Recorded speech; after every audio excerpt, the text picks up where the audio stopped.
네, 한성 머스크조에서 발표를 맡게 된 상상력 인지학부 소속 이사학번 김민준입니다. 발표 시작하도록 하겠습니다. 우선 목차는 화면에서 보이는 순서대로 진행을 하도록 하겠습니다. 먼저 프로젝트를 소개하면 저희 조는 화성 스마트 도시 건설 프로젝트를 진행하게 되었습니다. 그래서 화면에서 보이는 4가지 키워드를 잡아서 좀 더 세부적이게 프로젝트 내용을 구체화시켰습니다. 목적 및 동기로는 기후변화와 지구온난화에 관련된 논문을 리스에서 알아보던 도중에 과학 전문 매체 네이처의 연구에 따르면 2200년에 지구상에서 6번째 대멸종이 발생할 가능성이 크다고 예측했습니다. 원인으로는 인류의 지나친 개인 및 개발로 인한 서식지 유실 및 파괴와 지구온난화로 인한 기후변화, 포획활동과 벌목으로 인한 생물의 다양성 악화, 환경오염으로 인한 식량 안보 문제 등이 이에 해당됩니다. 따라서 저희는 현재 일론 머스크의 스페이스X와 영화 마션을 통해 화성에서의 정착 가능성을 확인하고 개개인의 상상력을 바탕으로 화성의 스마트 도시를 구축하여 새로운 삶의 가능성을 열어나가고자 했습니다. 이번 프로젝트 속에서 상상력의 유형은 총 3가지입니다. 우선적으로 과학적 상상력은 테라포밍이라는 테마가 과학적 상상력에 해당되고 도시 건설을 위한 주된 혁신 기술들이 미래 기술적 상상력, 그리고 이 화성을 어떻게 공정하고 공평하게 사람들이 이용할 수 있을까에 대한 고민이 사회학적 상상력이라고 생각했습니다. 다음은 실행 계획입니다. 우선 테라포밍에 대해 쉽게 이야기하면 다른 행성의 환경을 지구의 대기 및 온도, 생태계와 비슷하게 만들어서 인간이 살 수 있도록 만드는 작업을 이야기합니다.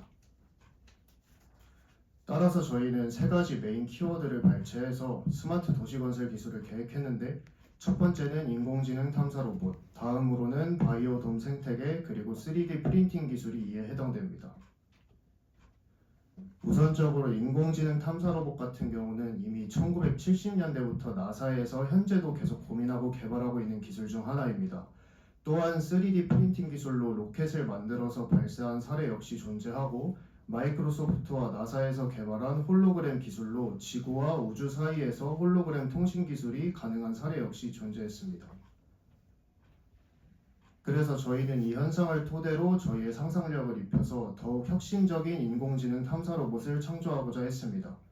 우선 딥러닝 기반 AI를 탑재해 스스로 학습하고 문제를 해결하는 탐사 로봇을 생각했고, 영화 아이언맨에 나오는 자비스와 같은 발전된 인공지능 탐사 로봇을 떠올렸습니다. 그래서 로봇이 화성에서 자율적으로 조립 시스템과 통합해 발전된 3D 프린팅 기술을 사용해서 연구소나 기본 시설들을 구축하고 도시 개발과 유지 보수 작업을 자동화시키면 어떨까라는 생각을 하게 되었습니다.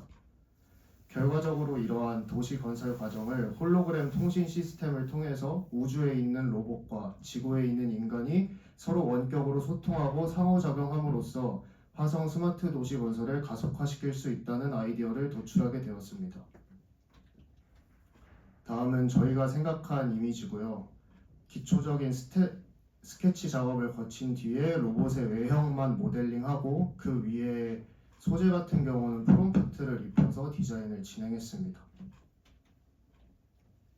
다음으로 바이오돔 생태계의 경우는 현재 영국에서 진행하고 있는 에덴 프로젝트와 캐나다 건축물인 몬트리올 바이오돔에서 영감을 받은 아이디어입니다.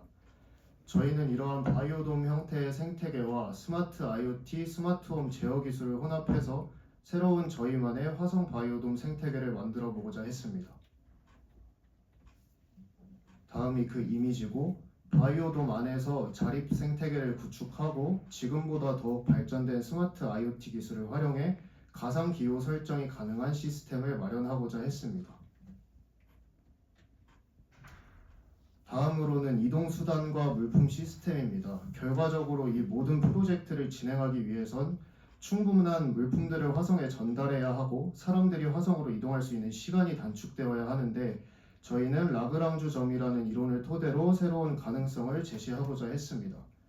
라그랑주 점은 쉽게 이야기하면 줄다리기를 할 때 양쪽에서 줄을 끌어당기면 그 위에 이렇게 사람이 서 있을 수 있는 게 그 예시인데, 우주에서 별이나 행성이 서로를 끌어당기는 힘이 있는데 그 힘이 서로 딱 맞으면 중력이 균형을 이뤄서 우주에 서 있기 편한 자리가 된다고 합니다. 그래서 그 편한 자리이기 때문에 현재 인공위성이나 관찰 장비를 설치하기에도 좋은 장소로 사용되고 있습니다. 화성의 대기 고갈의 주된 원인이 태양풍인데 그 라그랑주 점에 인공 자기장을 형성한다면 대기를 유지할 수 있는 가능성이 존재하다고 생각했습니다. 하지만 이는 엄청난 에너지가 필요해서 현실적으로는 실행 불가능한 상황인데 그렇기 때문에 저희 조는 2200년이라는 먼 미래를 배경으로 설정했고 그 사이에는 핵융합 에너지나 고효율 초전도체 기술, 우주 에너지 수집 기술이 획기적이라고 발전할 것이라고 상상력을 바탕으로 가정해 보았습니다. 그래서 이를 통해 화성 내의 인공 자기장 형성 가능성을 현실화할 수 있을 것이라고 생각했고 이 라그랑주 점을 활용해서 균형을 이루는 지점에 우주정거장을 여러 개 설치해서 각 거점에서 연료와 물자를 보급하고 우주 탐사 및 화성 탐사의 효율성을 높이고자 했습니다. 예상 결과로는 지속 가능한 생태계 구축을 통해 식량 안보 문제, 환경 문제를 해결할 수 있고 자동화 시스템, 맞춤형 환경 제공으로 삶의 질이 향상될 수 있습니다. 또한 효율적인 공급망과 실시간 소통으로 심리적인 안정감과 연결성을 화성 내에서도 강화할 수 있습니다. 발생할 수 있는 문제점으로는 우선 경제 관련 이슈입니다. 기본적으로 초기 투자 자본이 정말 막대하고 접근성 차이가 존재한다고 생각했습니다. 어떻게 보면 부유한 사람만 화성에 갈 수 있고 이는 사회적 불평등을 야기할 수 있다고 생각했습니다. 두 번째로는 식량 지급 및 운반 문제입니다. 운송 시간이 너무 길어져서 식량 지급이 지연된다면 화성 내에 거주하는 사람들이 불편함을 느낄 수 있을 것이라고 생각했습니다. 세 번째로는 방사능 노출 위험 문제입니다. 화성 환경과 우주 공간에서의 방사선 노출 증가로 인해 건강이 악화될 수 있다는 점입니다. 그래서 이러한 문제점에 대한 해결 방안으로는 우선적으로 화성 광물 자원을 채굴하고 연구소 사업이나 화성 내에 관광지를 개발하고 운영함으로써 화성 안에서도 경제적 기회를 창출할 수 있는 사업들을 진행하여 국가로 하여금 투자 동기를 강화할 수 있다는 점입니다. 또한 사회적 불평등 문제는 보조금이나 지원 프로그램을 통해 다양한 계층 참여를 보장하거나 화성 생활을 체험하는 프로그램을 추첨제로 모집하여 공정하게 사람들이 이용할 수 있는 방법도 좋을 것이라고 생각했습니다. 이동수단 같은 경우 지구 화성 간 루프형 발사대를 개발하거나 앞서 말한 라그랑주 점을 활용해서 많은 우주정거장을 통해 물자를 저장하고 전달할 수 있고 화성 안에서도 미리 자원 비축 장고를 마련한다면 이 문제가 해결될 것이라고 생각했습니다.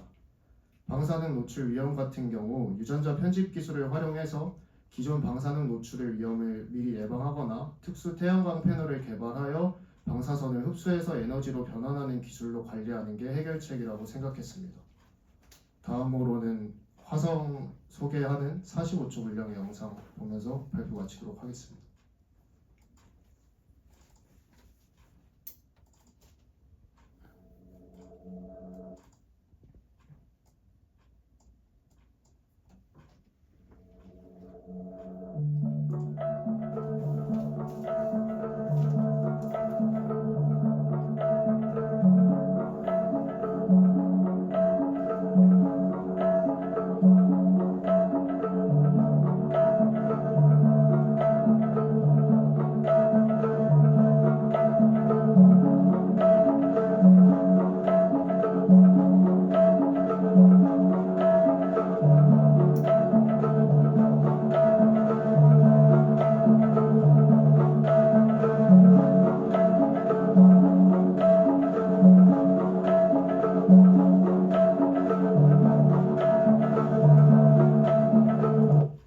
이상으로 발표 마치도록 하겠습니다.